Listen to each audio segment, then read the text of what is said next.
Magandang buhay mga sir at ma'am ko. Welcome to my channel. For today's video ay mag-harvest tayo ng saging na saba.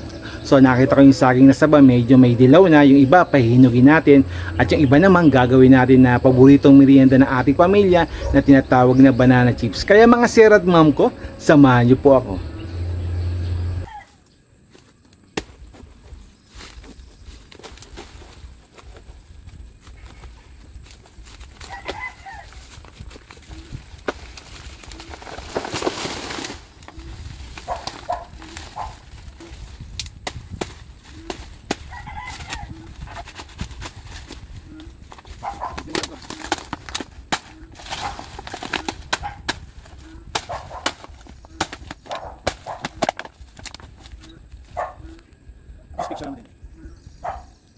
Kita ko kung paano magtanggal ng piling ng saging. Hindi tayo professional pero ganda lang. Papakita mo lang. Tusukin dito. Tapos tusok doon. Tapos tusok sa gitna. Tapos angat.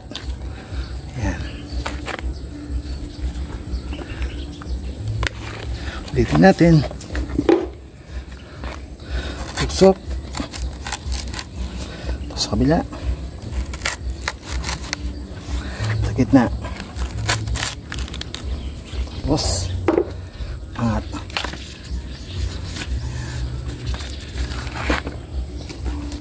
Diba? Tusok, tusok, tapos angat. Ay, kasi long shot yung buong buong katawan ko. Tama. Video na. Hey, video na.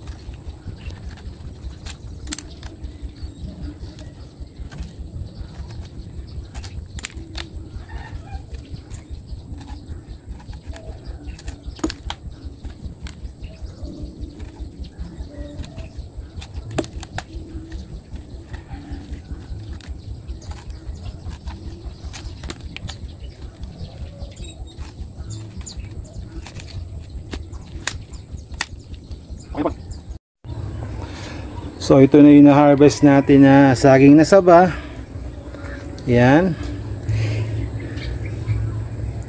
Bali, 1, 2, 3, 4, 5, 6, 7, 8, 9 na piling na saging na nakuha natin. So ito, saka ito ay pahinugin natin, and the rest gagawin natin na banana chips. Kaya samahan niyo po ako sa paggawa ng banana chips. Paghiwa-hiwalayin ng mga saging at ilagay sa isang timba, hugasan para matanggal ang alikabok at iba pang dumi na kumapit sa ating mga saging.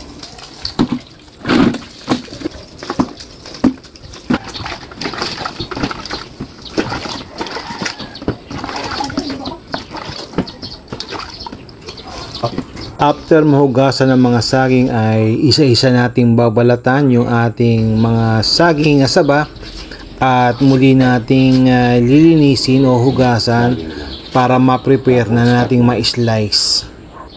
Ba't ganyan ka mag-cut ng saging? Hindi pa ako professional.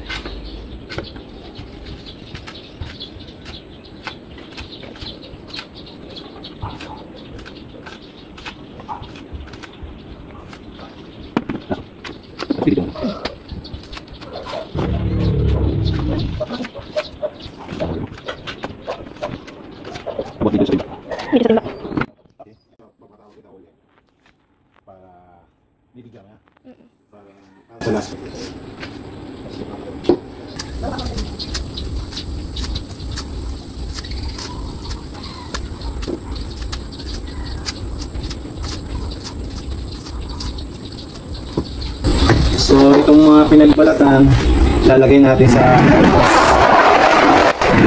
hugasan natin.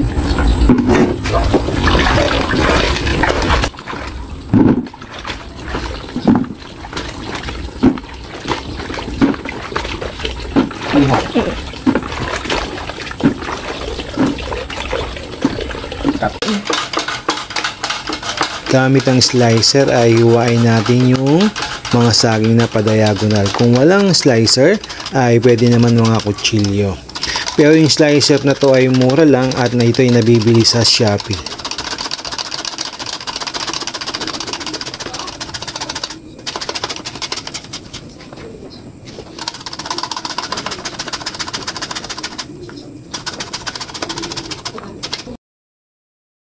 Isa lang sa mainit na mantika yung ating slice na saging na saba at make sure na yung ating mantika ay mainit at lutuin ang ating saging sa loob ng 6 na minuto. So malalaman natin kung tama na ang lutong ng ating saba kung ito ay makalansing na. Hanguin at itabi mo muna ang pansamantala. Ulitin ang proseso ng pagluluto hanggang sa lahat ng na-slice na saging na saba ay naluto na para sa first fry o unang pagpiprito.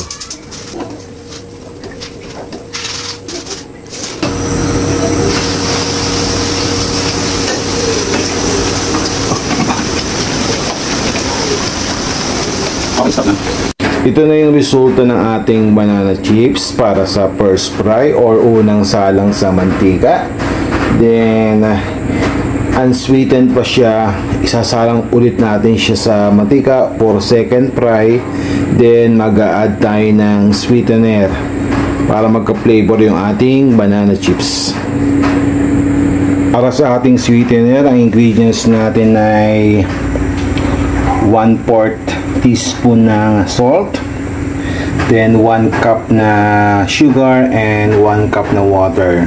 So ang gagawin lang natin, i-mix lang natin yung 1 cup sugar, 1 cup water, then salt.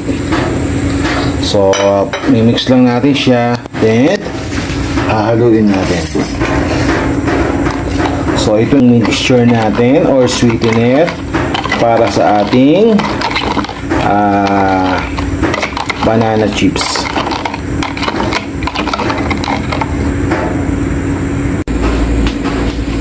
Muling painitin yung mantika at kumuha ng 2 scoop ng banana chips at isa lang ito sa ating mainit na mantika. Then, lalagyan natin to ng sweetener. Ang tamis ay depende sa panlasa nyo. Pwedeng naman dagdagan or bawasan.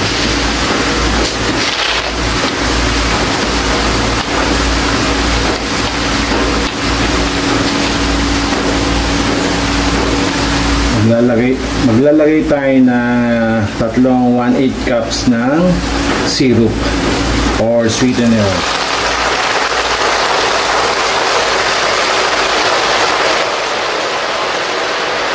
3 minutes after natin ilagay yung sweetener ay pwede na hangayin yung ating banana chips or kung hindi na masyadong makulo yung ating banana chips.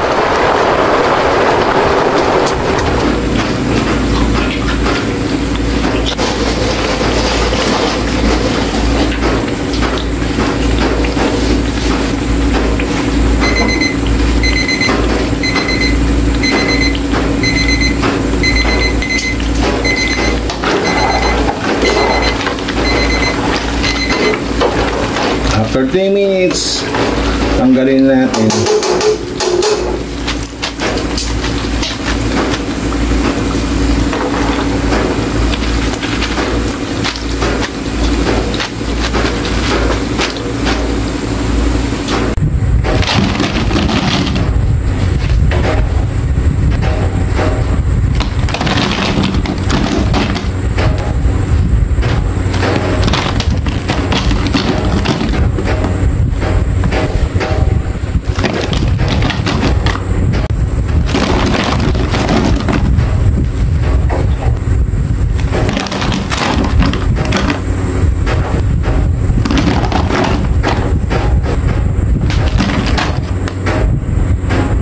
Ito na yung ating banana chips. Yan. 10 to 20 minutes ay matuluyan na itong malamig. Then, pwede na nating i-repack. Makalasing na yung ating banana chips. So, malutong na siya. Yan. Yung ganun kalutong yung ating banana chips. So, sa first fry o unang salang natin sa mantika ay 6 minutes. Then, sa second fry or pangalawang pagsalang ay 3 minutes. So, okay na to. Goods na para sa ating snack. At bibigyan din natin yung ating parent, yung ating nanay at tatay na gustuhan nila yung ating ginawang banana chips before. Ito na yung ating banana chips na ilagay na natin siya sa stand-up pouch. Naka-ziplock na siya. Hindi natin ito nilagyan ng sticker kasi for personal consumption lang. So, more or less, nasa 150 grams bawat box. At nakagawa tayo ng 20 pieces na banana chips. Or 20 pieces packs ng banana chips.